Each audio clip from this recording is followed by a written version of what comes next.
Next topic is summary of accounting principles and concept. कुछ हमारी accounting के कुछ प्रिंसिपल्स हैं, कुछ कॉन्सेप्ट्स हैं जिनके बारे में हम पढ़ेंगे। सबसे पहला कॉन्सेप्ट है business entity. This concept assumes that business has distinct and separate entity from its owner. Thus for the purpose of accounting business and its owners are to be treated as two separate entities.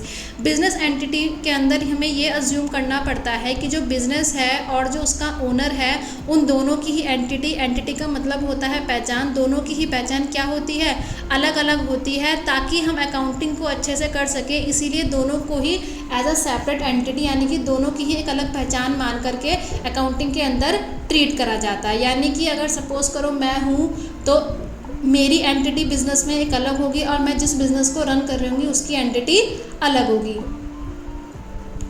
Next है हमारा money measurement. The concept of money measurement states that only those transactions and happenings in an organisation which can be expressed in terms of money are to be recorded in the books of account. Money measurement simple हमारा जो हमने पहले पढ़ा था monetary values से relate करता है कि मनी मेजर का कॉन्सेप्ट हमें ये कहता है कि आपकी ऑर्गेनाइजेशन में जो भी ट्रांजैक्शन हो रही है और जिन ट्रांजैक्शंस को हम क्या कर सकते हैं, मनी में एक्सप्रेस कर सकते हैं, सिर्फ हम उन्हीं को अकाउंट्स में रिकॉर्ड करते हैं और उन्हीं को हम मॉनेटरी ट्रांजैक्शन बोलते हैं। तो मनी मेजरमेंट भी हमें यही बोलता है, ये कॉन्सेप्ट हमें यही सिखाता है कि जिस भी ट्रांजैक्शंस को आप पैसों में मेज़र कर सकते हैं वही आपके अकाउंटिंग का एक पार्ट बनती है।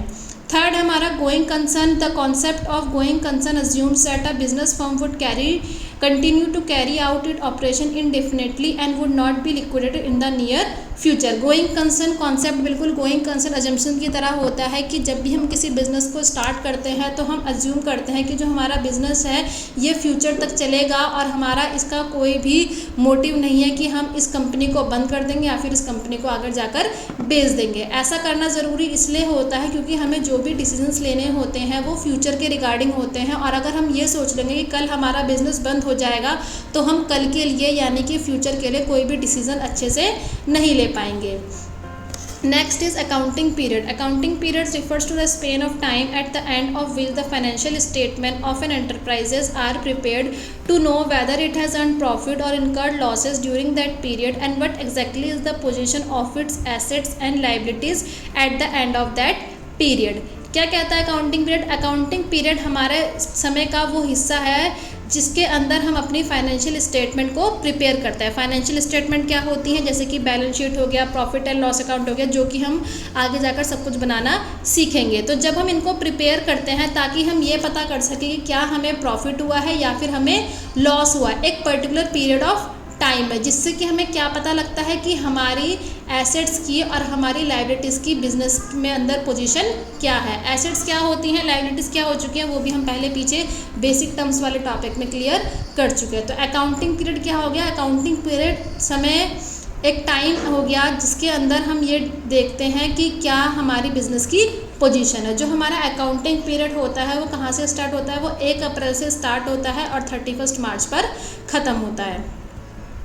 Next is cost concept. The cost concept requires that all assets are recorded in the books of account at their cost price, which includes cost of acquisition, transportation, installation and making the assets ready for the use। cost concept क्या कहता है कि आपको जितनी भी आपकी assets हैं आपको उनकी वही वैल्यू रिकॉर्ड करनी चाहिए जितनी उनकी कॉस्ट प्राइस होती है, यानी कि उनकी लागत होती है। और कॉस्ट प्राइस के अंदर क्या क्या इंक्लूड होना चाहिए? उनका एक्विजिशन का मतलब होता है कि हमें कितना पैसा देना पड़ा उस एसेट्स को अपने पास लाने के लिए। ट्रांसपोर्टेशन का मतलब होता है कि एक जगह से दूसरी जगह अगर हमने उस एसेट्स को ट्रांसफ़र करा तो उसके ऊपर कितना खर्चा आया, उसे हम बोलते हैं ट्रांसपोर्टेशन कॉस्ट। इंस्टॉलेशन कॉस्ट का मतलब होता है कि अगर हम कोई बड़ी मशीन लेकर आए हैं जिसको हमें इंस्टॉल करना पड़ा है और उसके ऊपर हमारा अगर कोई खर्चा हुआ है तो उसकी वैल्यू को भी हम ऐड करते हैं और इन सब की वैल्यू को ऐड करके हमारी एसेट्स की क्या बनती है? कॉस्ट बनती है और उसी कॉस्ट की वैल्यू को हमें अपने अकाउंटिंग में रिकॉर्ड करना चाहिए। यही हमारा कॉस्ट कॉन्सेप्ट बोलता है। नेक्स्ट है हमारा dual aspect. This concept states that every transaction has a dual or effect on various accounts and should be recorded at 2 places. The duality principle is commonly expressed in terms of fundamental accounting equation, which is assets is equals to liabilities plus capital. Dual aspects का मतलब होता है कि दो हिस्से, यानी कि दो तरीके से जो जितनी भी हमारी अकाउंटिंग में ट्रांजैक्शंस होती है उनका दो जगह पर इफेक्ट पड़ता है, इसीलिए हमें उनको दो जगह पर रिकॉर्ड करना पड़ता है। वो दो जगह कौन सी होती है, हमने पीछे क्लियर करा था कि जैसे लेफ्ट और राइट होता है वैसे ही इसमें दो जगह होती है, एक होती है हमारी डेबिट साइड और एक होती है हमारी क्रेडिट साइड। तो अगर हम किसी भी एंट्री को रिकॉर्ड कर रहे हैं तो उसका हमें डेबिट एस्पेक्ट्स भी रिकॉर्ड करना चाहिए और उसका हमें क्रेडिट एस्पेक्ट भी रिकॉर्ड करना चाहिए। इसी को हम डबल एंट्री कॉन्सेप्ट बोलते हैं और जो कि हमारी बुक का नाम भी है डबल एंट्री अकाउंटिंग।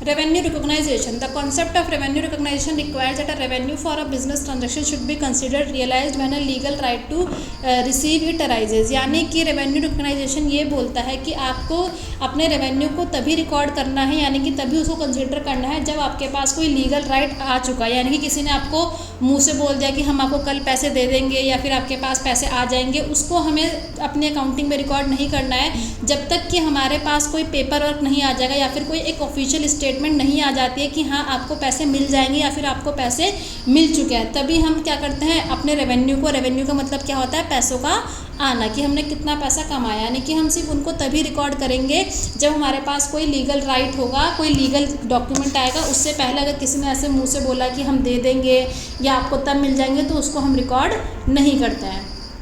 नेक्स्ट है हमारा matching concept. The concept of matching emphasises that expenses incurred in an accounting period should be matched with revenues during that period. It follows from that the revenue and expenses incurred to earn this revenue must belong to the same accounting period. Matching concept क्या बोलता है कि इसमें अंदर आपने जो भी accounting period के अंदर जो भी आपने टर्म्स को यूज़ करा है, जिस भी तरीके से आपने अपनी वैल्यू को मेज़र करा है, नेक्स्ट अकाउंटिंग पीरियड में भी आपको उन्हीं को रिकॉर्ड करना है, उसी तरीके से रिकॉर्ड करना है। जैसे कि आपने जो रेवेन्यूज़ हैं वो तो अपने जो है रुपीज़ में कैलकुलेट कर लिया और जो आपके एक्सपेंसेस थे वो आपने किसी और करेंसीज में रिकॉर्ड कर लिया या फिर उनको किसी और तरीके से यूज़ कर लिया या रिकॉर्ड कर दिया, तो उसको हम अच्छे से कंपेयर नहीं कर पाएंगे, क्योंकि आप रुपीज़ को डॉलर के साथ ईजिली कंपेयर नहीं कर सकते हैं। पहले हमें डॉलर को किस में चेंज करना पड़ेगा, रुपीज़ में चेंज करना पड़ेगा।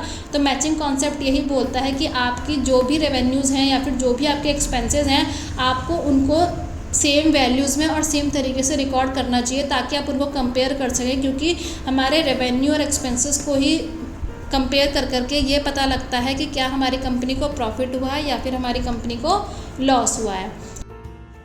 नेक्स्ट है हमारा फुल डिस्क्लोज़र। फुल डिस्क्लोज़र ये बोलता है, ये कॉन्सेप्ट हमें ये सिखाता है कि आपकी अकाउंटिंग की जितनी भी आपने डिटेल्स बनाई है अकाउंटिंग के अंदर, वो सब की सब आपको डिस्क्लोज़ करनी चाहिए। डिस्क्लोज़ का मतलब होता है वो आपको बतानी चाहिए कि आपकी फाइनेंशियल स्टेटमेंट क्या आई है। इससे क्या फ़ायदा होता है कि जो हमारे इन्वेस्टर्स होते हैं या फिर जो हमारे पोटेंशियल इन्वेस्टर्स होते हैं या फिर हमारे कस्टमर्स होते हैं, उनके ऊपर हमारा ट्रस्ट जो है बढ़ जाता है, क्योंकि हम ट्रांसपेरेंसी बढ़ा देते हैं। तो ट्रांसपेरेंसी बढ़ाने से क्या जो हमें फ़ायदा ये मिलता है कि हमारी सेल्स बढ़ जाती है, लोग हमारी कंपनीज़ को ज्वाइन करना चाहते हैं और वो और अच्छे से काम करते हैं, बिकॉज हमारी जो भी कंपनी की फाइनेंशियल इन्फॉर्मेशन होती है वो सारी की सारी हमारे जितने भी यूज़र्स होते हैं उनके पास होती है।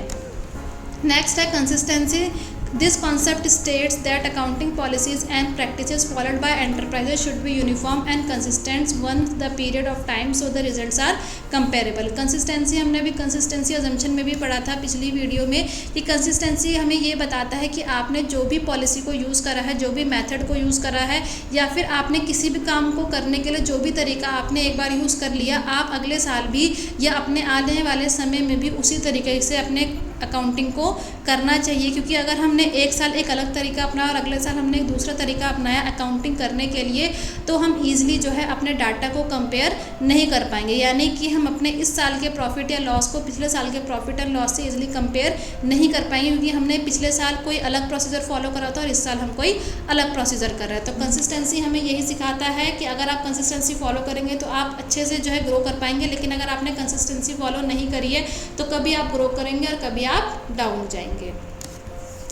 नेक्स्ट है कंजर्वेटिज्म। कंजर्वेटिज्म क्या है? This concept required that business transaction should be recorded in such a manner that profits are not overstated, all anticipated loss should be accounted for, but all unrealised gain should be ignored. Conservatism हमें ये बताता है कि जब भी आप किसी business transaction को रिकॉर्ड करेंगे तो आप अपने ओवर स्टेटेड प्रॉफिट को जो है पहले से ही रिकॉर्ड नहीं करेंगे। ओवर स्टेटेड प्रॉफिट का मतलब होता है कि वो प्रॉफिट जो अभी तक हमने रिसीव नहीं करा है, यानी कि जिसका पैसा अभी तक हमारे पास नहीं आया है, उसको हमें अपनी बिजनेस ट्रांजैक्शन के अंदर रिकॉर्ड नहीं करना है। लेकिन जो हमारे एंटिसिपेटेड लॉस होते हैं, एंटिसिपेटेड लॉस का मतलब होता है वो लॉस जो हमें अनुमान लगाया है कि हाँ हमें हो सकता है, हुआ नहीं है लेकिन हाँ चांसेस है कि हो सकता है। तो जो होने वाला लॉस है उसको तो हमें अपने अकाउंटिंग में रिकॉर्ड करना चाहिए, लेकिन एक ऐसा प्रॉफिट जिसको अभी हमारे हाथ में वो रिसीव नहीं हुआ है उसको हमें रिकॉर्ड नहीं करना चाहिए। यही हमारे को कंजर्वेटिज्म